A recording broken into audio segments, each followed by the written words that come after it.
Celestine vividly recalls the catastrophic siege of Terra, where Horus's hellish bombardment obliterated everything near the imperial palace. Once merely a bystander facing death, her fate changed when a colossal figure appeared. His golden armor radiated brilliance.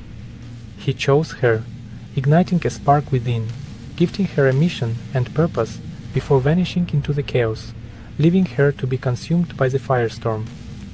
Reborn as a sister repentant of the Order of Our Martyr Lady, she fought valiantly against the heretics during the Palatine Schism. Though she fell alongside her sisters, she emerged cleansed and was soon hailed a living saint.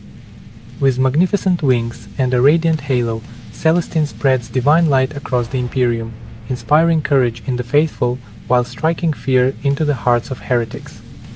Clad in Saint Catherine's armor, she wields her ardent blade, unleashing torrents of fire at will. Like and subscribe.